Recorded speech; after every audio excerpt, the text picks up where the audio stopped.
Hello दोस्तों, नमस्कार। Dream campus में आपका स्वागत है।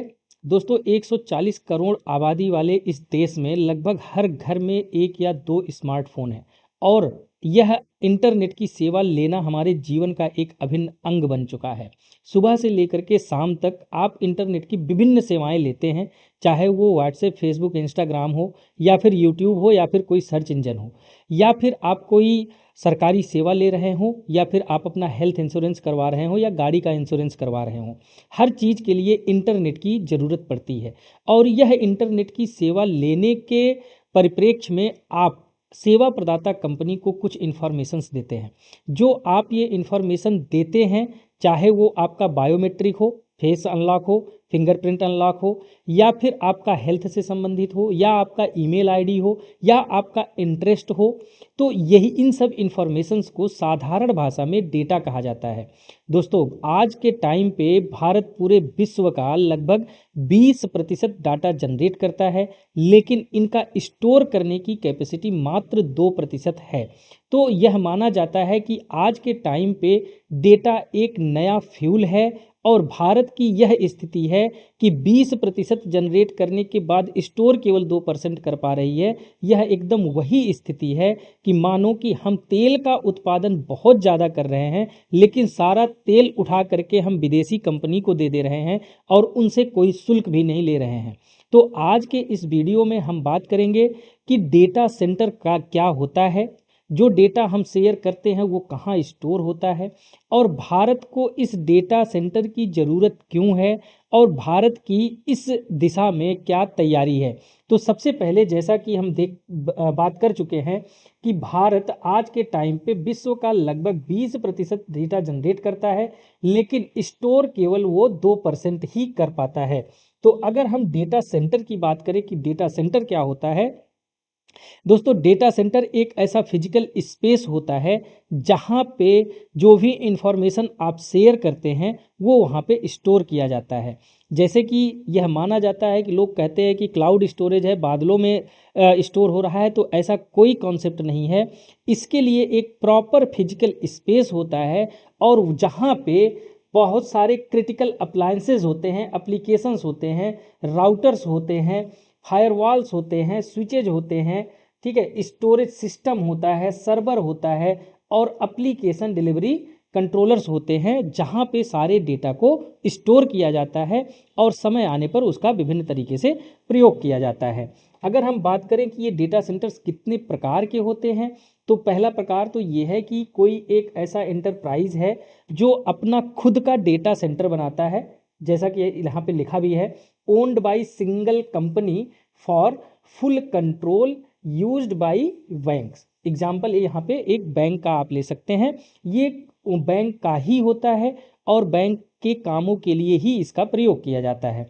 दूसरा है public cloud system run by the cloud providers. जैसा कि आप जानते हैं कि आपका ईमेल बहुत फुल हो गया है, आप स्टोरेज खरीद लो, ठीक है, या फिर आपका एप्पल स्टोरेज खत्म हो गया है, एप्पल स्टोरेज खरीद लो। तो इस तरह की कंपनीज होती हैं, एज्यूर कंपनी, AWS कंपनी या फिर IBM कंपनी, ये अपना storage system, storage facility provide करती हैं दूसरों के साथ, जहाँ पे दूसरे लोग अपने डेटा स्टोर करते हैं, ठीक है। तीसरा होता है कोलोकेशन टाइप का। इसमें कोई कंपनी क्या करती है, वो रेंट पे लेती है, मतलब स्पेस को रेंट पे लेती है, लेकिन वहाँ पे जितने भी हार्डवेयर होते हैं वह उस कंपनी के स्वयं के होते हैं, मतलब हार्डवेयर पर उस कंपनी का पूरा कंट्रोल होता है। अगला होता है एज डेटा सेंटर। ये दोस्तों सेंट्रलाइज्ड डेटा सेंटर्स होते हैं, ये खास करके AI सिस्टम जो होता है वहाँ पे प्रयोग होता है। डिसेंट्रलाइज, मान लीजिए ये एक सेंट्रल डेटा सिस्टम है, इसको कई भागों में बांट दिया गया, तो ये डिसेंट्रलाइज्ड डेटा सिस्टम हो जाता है, डेटा सेंटर हो जाता है। इससे फ़ायदा ये होता है कि मान लीजिए AI में आपको कोई क्विक रिस्पांस चाहिए होगा, तो जब जगह जगह पे डिसेंट्रलाइज तरीके से डेटा स्टोर होते हैं तो जो रिस्पांस होता है वो बहुत तेज होता है और जिससे AI काम करता है।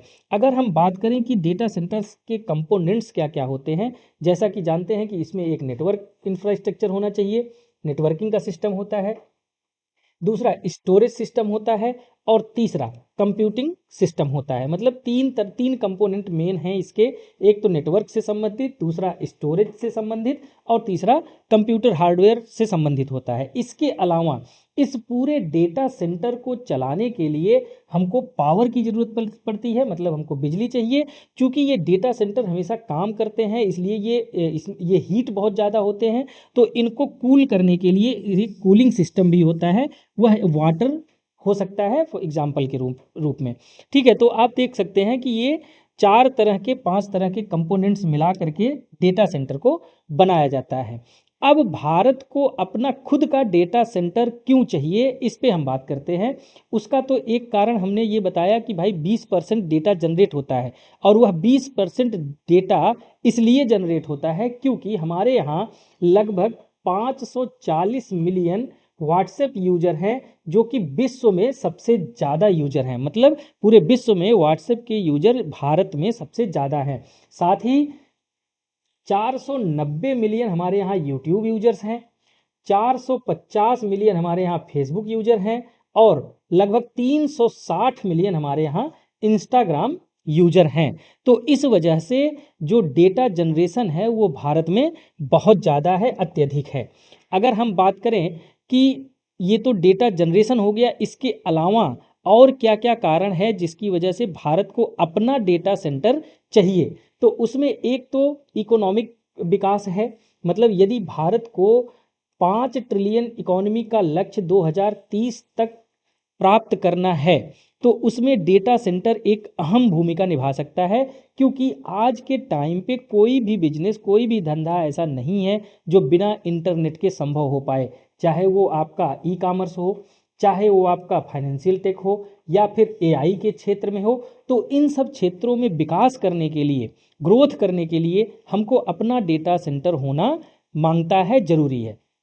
दूसरा, जॉब क्रिएशन के लिए यह माना जा रहा है कि डेटा सेंटर के क्षेत्र में यदि भारत आगे बढ़ता है तो लगभग 1 से 2 मिलियन डायरेक्ट नौकरी तथा इससे इसका 3 गुना इनडायरेक्ट नौकरी यहाँ पे क्रिएट हो सकती है, जॉब क्रिएट हो सकता है। उसके अलावा सीधी सी बात है, जो डेटा इंडिया में जनरेट हो रहा है, ठीक है, और वह स्टोर अमेरिका में हो रहा है, यूएसए में हो रहा है, तो इस डेटा पर भारत का कंट्रोल नहीं है, इंडियन गवर्नमेंट का कंट्रोल नहीं है। तो मतलब ये कि हमारा जो डेटा सॉवरेनिटी है, डेटा संप्रभुता है, उसको जो है इन्फ्रिंज किया जा रहा है, वो इन्फ्रिंज हो रहा है, कंप्रोमाइज हो रहा है। लेकिन जब आपका अपना खुद का डेटा सेंटर होगा तो इस डेटा पर भारत सरकार का खुद कंट्रोल होगा और भारत सरकार का डेटा सॉवरेनिटी सुनिश्चित हो पाएगी। ठीक है, इसके अलावा और क्या क्या रीजन्स हैं। इंडिया जो है एआई के क्षेत्र में नेतृत्व की क्षमता रखता है। कैसे? क्योंकि हमने बताया कि इतना ज़्यादा मात्रा में जो डेटा हमारे यहाँ जनरेट हो रहा है, उस डेटा को जो विदेशी कंपनी है, जो विदेशी सर्विस प्रोवाइडर्स हैं, वो अपने यहाँ स्टोर कर रही हैं। लेकिन अब माइक्रोसॉफ्ट और गूगल जैसी कंपनी क्या कर रही हैं, ये लोग अपना डेटा सेंटर कहाँ पे बना रही हैं? इंडिया में बना रही हैं। तो इस वजह से एआई, चूँकि देखिए अगर डेटा हमारे यहाँ स्टोर होगा तो उसके लिए हमारा कुछ नियम कानून भी लागू होगा। ठीक है, तो इस वजह से एआई के क्षेत्र में इंडिया क्या कर सकता है, एक लीडरशिप की भूमिका निभा सकता है, क्योंकि इसके पास डेटा सेंटर है और डेटा सेंटर में भर भर के डेटा पड़े हैं। ठीक है, उसके अलावा इंडिया डेटा के क्षेत्र में एक वैश्विक सेवा प्रदाता कंपनी बन सकता है। ठीक है, कैसे? जैसे कि चाइना है, चाइना क्या करता है, पूरे विश्व में रेयर अर्थ मेटल सप्लाई करता है। उसी तरह से ऑस्ट्रेलिया आयरन ओर का सप्लाई करता है, चिली कापर का सप्लाई करता है। और यदि इंडिया में डेटा सेंटर्स होंगे तो इंडिया पूरे विश्व को क्या करेगा, डेटा सप्लाई कर पाएगा। ठीक है, डेटा सप्लायर के रूप में भारत की भूमिका अग्रणी हो सकती है। उसके अलावा यह माना जा रहा है कि यदि डेटा सेंटर बनाया जाएगा तो लगभग 800 मिलियन स्क्वायर फीट का कंस्ट्रक्शन इसमें चाहिए होगा, जिसकी वजह से हमारा रियल इस्टेट सेक्टर, हमारा रिन्यूएबल एनर्जी सेक्टर और हमारा जो टेलीकॉम सेक्टर है, इसमें बहुत तेज़ी से वृद्धि होगी, वृद्धि देखी जाएगी। ठीक है, तो इस तरह से इन सब वजहों की वजह से भारत को अपना डेटा सेंटर मांगता है, भारत को अपने डेटा सेंटर की ज़रूरत है।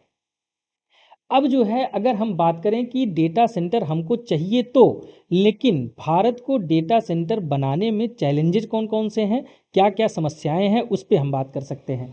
ठीक है, तो सबसे पहली चिंता तो है कैपिटल इन्वेस्टमेंट की। मतलब इसमें हाई कैपिटल इन्वेस्टमेंट मांगता है। यदि हमको 40 गीगावाट का एक डेटा सेंटर बनाना है तो उसमें लगभग $400 बिलियन हमको खर्च करना पड़ेगा। और इतने भारी मात्रा में इन्वेस्टमेंट प्राइवेट कंपनीज ही कर सकती हैं, या प्राइवेट कंपनीज को आना पड़ेगा, उनसे इन्वेस्टमेंट लेना पड़ेगा। लेकिन प्राइवेट कंपनीज इसमें अपना बहुत ज़्यादा इंटरेस्ट नहीं दिखाती हैं। उसका सबसे बड़ा कारण यह है कि जो डेटा सेंटर्स होते हैं ये इमीडिएट उनको प्रॉफिट नहीं देते हैं। प्राइवेट कंपनीज को उनको प्रॉफिट कमाने के लिए लगभग 10 से 15 साल तक का इंतजार करना पड़ता है। क्यों? क्योंकि डेटा सेंटर्स में डेटा धीरे धीरे स्टोर होता है। ठीक है, एक ही दिन में तो सारा डेटा स्टोर नहीं होगा, डेटा धीरे धीरे स्टोर होगा और उस डेटा का बाद में पूरी धीरे धीरे उसका यूज होता है, व्यापार होता है। दूसरी समस्या है रेसिप्रोकल ट्रेड बैरियर्स। इसको थोड़ा इस तरह से आप समझिए कि मान लीजिए आज के टाइम पे माइक्रोसॉफ्ट या गूगल हमारे यहाँ कोई सर्विस प्रोवाइड कर रही है और हमने अपना यहाँ पे डाटा सेंटर खोल रखा है। ठीक है, हमने अपना डाटा सेंटर यहाँ पे खोल रखा।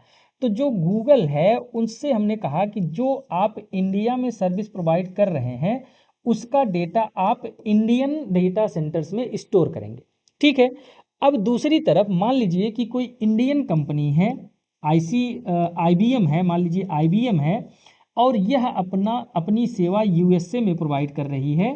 तो इसी तरह से जिस तरह से हमने गूगल को कहा कि आप अपने डेटा हमारे डेटा सेंटर में स्टोर करिए, उसी तरह से भारतीय कंपनी जो विदेशों में सेवा प्रोवाइड कर रही हैं तो वह विदेशी जो सरकार है वो भी यह कह सकती है कि आप जो है जो हमारे यहाँ सेवा प्रोवाइड कर रहे हैं उसका डेटा आप हमारे यहाँ स्टोर करेंगे। तो इस तरह से एक क्रिया प्रतिक्रिया टाइप का एक मैकेनिज्म शुरू हो सकता है। मतलब ये कि अगर हम गूगल को कह रहे हैं तो गूगल हमारी वाली कंपनी को, USA हमारी कंपनी को कहेगा कि आप भी जो है USA में स्टोर करिए। इस तरह से एक दूसरे के ऊपर प्रतिबंध लगाने वाली सिस्टम होती है वो डेवलप हो सकती है। ठीक है, इसके साथ साथ एक चीज़ और होगा कि कंज्यूमर के लिए सर्विस लेना थोड़ा सा महंगा हो जाएगा। कैसे? फॉर एग्जांपल कि गूगल को हमने कहा कि आप हमारे डेटा सेंटर में स्टोर करिए अपना। ठीक है, तो गूगल, चलो ठीक है, गूगल ने कहा कि हम स्टोर करेंगे और उसके साथ भारत सरकार ने ये कहा कि आपको इस डेटा सेंटर का प्रयोग करने के लिए हमको कुछ फीस देना पड़ेगा। ठीक है, मतलब गूगल कुछ फीस पे करेगा। जब गूगल फीस पे करेगा तो उस फीस का जो दाम है वो भी किससे लेगा? कंज्यूमर से लेगा। इसलिए कंज्यूमर के लिहाज से जो सर्विस प्राप्त करना है वो थोड़ा सा महंगा हो सकता है। ठीक है, इसके अलावा क्या क्या चैलेंजेज हैं? ऑपरेशनल चैलेंज है। ऑपरेशनल चैलेंज कैसे है इसको आप समझिए। जो डेटा सेंटर्स हैं उनको चलाने के लिए हमको क्या चाहिए? पावर चाहिए।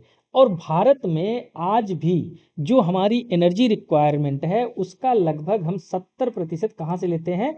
कोल जनरेटेड पावर सप्लाई से लेते हैं। ठीक है, कोयले से हम बनाते हैं। एक तो समस्या ये है कि हम उतना उस मात्रा में पावर सप्लाई लगातार नहीं कर पाएंगे। इसके लिए हमको डीजल इंजन या बैटरीज पर डिपेंड होना पड़ेगा। दूसरी समस्या या चैलेंज ये भी है कि यदि हम 70% बिजली अपना हम कोयले से प्राप्त कर रहे हैं तो इससे हमारा जो कार्बन फुटप्रिंट है वो भी क्या हो जाएगा? बढ़ जाएगा। पर्यावरण की दृष्टि से यह क्या हो जाएगा? एक नुकसानदायक सौदा साबित हो सकता है। ठीक है, उसके अलावा जो हमारा कूलिंग सिस्टम है, चूंकि इंडिया का क्लाइमेट ऐसा है, गर्म क्लाइमेट है, इसके लिए डेटा सेंटर्स को चलाने के लिए हमको बहुत हैवी मात्रा में कूलिंग सिस्टम का व्यवस्था करना पड़ेगा।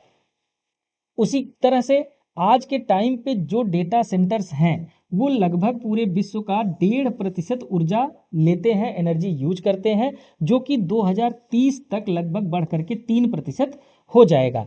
और यदि भारत में डेटा सेंटर्स खुलते हैं और वहाँ के कूलिंग सिस्टम के लिए हम वाटर का यूज करते हैं, पानी का प्रयोग करते हैं, तो आने वाले समय में जो एग्रीकल्चर और ड्रिंकिंग वाटर है इसकी भी जहमत हमको झेलनी पड़ सकती है। इसके लिए भी हमको क्या करना पड़ सकता है, हमारे सामने चैलेंजेस आ सकते हैं। जैसा कि हमने बात किया कि भारत विश्व का 20% डाटा जनरेट करता है, लेकिन केवल 2% से भी कम वो अपने यहाँ स्टोर कर पाता है। तो अब इस चीज़ से निपटने के लिए भारत की क्या तैयारी है, हम एक बार उस पर बात कर लेते हैं। तो भारत की तैयारी ये है कि भारत एक पॉलिसी लाया है, नेशनल डेटा सेंटर पॉलिसी 2025। इसका जो लक्ष्य है, भारत को आने वाले समय में ग्लोबल डेटा सेंटर हब बनाना है। यह इसलिए है क्योंकि भारत में 5G और AI जैसी जो टेक्नोलॉजी है ये बहुत तेज़ी से बढ़ रही हैं, बहुत तेज़ी से इनका प्रयोग बढ़ रहा है। और भारत में एक DPDP एक्ट 2023 है, जिसमें आपके जो व्यक्तिगत डेटा है उसको सुरक्षित करने की गारंटी भारत सरकार देती है। ठीक है, तो इन सब लक्ष्यों को प्राप्त करने के लिए यह पॉलिसी बनाई गई है। अब इस पॉलिसी के जो कुछ मुख्य प्रावधान हैं, एक बार थोड़ा सा हम उसको देख लेते हैं। इस पॉलिसी का सबसे पहला जो प्रावधान है वो यह है कि डेटा सेंटर के क्षेत्र में जो भी स्ट्रक्चरल डेवलपमेंट होना है उसको हम क्या देंगे, इंफ्रास्ट्रक्चर का स्टेटस देंगे। इससे फ़ायदा यह होगा कि इस क्षेत्र में जो भी इन्वेस्ट करने के लिए आगे आएगा उसको हम लॉन्ग टर्म के लिए कम ब्याज दर पर लोन मुहैया करवा पाएंगे। साथ ही यदि इसको इंफ्रास्ट्रक्चर का स्टेटस दिया जाएगा तो जो हमारी विदेशी निवेश है वह भी हमारे यहाँ बढ़ेगी, इस क्षेत्र में आगे आकर के काम करेगी। ठीक है, दूसरा इसका प्रावधान ये है कि जो ऐसी कंपनीज जो अपना डेटा सेंटर सेकेंड टीयर और थर्ड टीयर की सिटीज़ में अपना डेटा सेंटर बनाएंगी, उनके लिए हम कुछ टैक्स हॉलीडेज देंगे, मतलब कि अगले 10 से 15 साल तक उनसे कोई टैक्स नहीं लिया जाएगा। साथ ही स्टेट गवर्नमेंट को भी यह कहा गया है कि ऐसी कंपनीज को आप क्या करेंगे, प्रोत्साहित करेंगे, आप इनको सब्सिडीज ऑफर करेंगे। किस चीज़ में, मान लीजिए इनको लैंड लेना है तो आप ज़मीन लेने में इनको सब्सिडी देंगे, या फिर उनके स्टाम्प ड्यूटी जो लगती है, स्टाम्प ड्यूटी में भी उनको आप सब्सिडी देंगे। ठीक है, तो ये दो मुख्य प्रावधान हो गए। अगला प्रावधान ये है कि भारत सरकार एक डेटा सेंटर पार्क बनाएगी। ठीक है, इसको थोड़ा सा समझने की ज़रूरत है कि डेटा सेंटर पार्क कैसे काम करेंगे। मान लीजिए कि भारत सरकार ने ये एक जगह चुनी जिसमें उसने डेटा सेंटर पार्क को स्थापित किया। अब डेटा सेंटर पार्क का मतलब ये हुआ कि यह कोई एक निश्चित जगह होगी जहाँ पे डेटा सेंटर को इस्टेब्लिश करने की कुछ मूलभूत सेवाएं पहले से ही भारत सरकार या सरकार मुहैया करवा देगी। फॉर एग्जाम्पल, यहाँ पे लैंड क्लियरेंस नहीं लेना पड़ेगा क्योंकि लैंड यहाँ पहले से ही लिया गया है। यहाँ पे पावर सप्लाई पहले से व्यवस्थित कर दी जाएगी, इलेक्ट्रिसिटी की व्यवस्था कर दी जाएगी। साथ ही हाई इंटरनेट स्पीड वाले फाइबर नेट यहाँ पे बिछाए जाएंगे। ठीक है, तो ये जो बेसिक कुछ सुविधाएं हैं वो सुविधाएं इस पार्क में पहले से ही मौजूद रहेंगी, ताकि कोई कंपनी यदि अपना डेटा सेंटर यहाँ पे ले आकर के इस्टेब्लिश करना चाह रहा है तो उसके पास सिर्फ इतना काम रहेगा कि वो ले आकर के यहाँ पर अपना डेटा सेंटर इस्टेब्लिश करेगा और वो काम करना शुरू कर देगा। ठीक है, अगला जो इस पॉलिसी का जो अगला प्रावधान है वह प्रावधान एनर्जी से संबंधित है। चूँकि पहले ही हमने बताया कि भारत आज के टाइम पे अपने एनर्जी रिक्वायरमेंट्स का लगभग 70% एनर्जी कोयले से प्राप्त करता है, और यदि उस एनर्जी का प्रयोग हम डेटा सेंटर के लिए करेंगे तो उसके लिए हमको बहुत सारा पर्यावरणीय क्षति झेलना पड़ेगा। तो भारत की इस पॉलिसी का एक लक्ष्य यह है कि डेटा सेंटर में जितनी बिजली की आवश्यकता है उसका लगभग 50% हम क्या करेंगे, रिन्यूएबल एनर्जी सोर्सेस से लेंगे, जैसे कि सोलर या विंड एनर्जी। अगला प्रावधान ये है कि जो हमारा DPDP एक्ट है उसमें जो भी सुविधाएं, जो भी सुरक्षा के प्रावधान किए गए हैं वह प्रावधान, वह सुरक्षा इस पॉलिसी के तहत जो है क्या किया जाएगा, सुनिश्चित किया जाएगा। तो इस तरह से हमने देखा ये चीज़ कि आज के टाइम पे भारत को अपना डेटा सेंटर की क्यों ज़रूरत है, उसके लिए क्या क्या चैलेंजेज हैं, और उस चैलेंजेस से निपटने के लिए भारत की कौन सी पॉलिसी है। उम्मीद है कि आपको पूरा टॉपिक अच्छे से समझ में आ गया होगा। यदि कुछ इसमें रह गया हो, आपके कुछ कमेंट्स हो, कुछ पॉइंट्स हो, तो आप हमको कमेंट में बता सकते हैं। Thank you so much.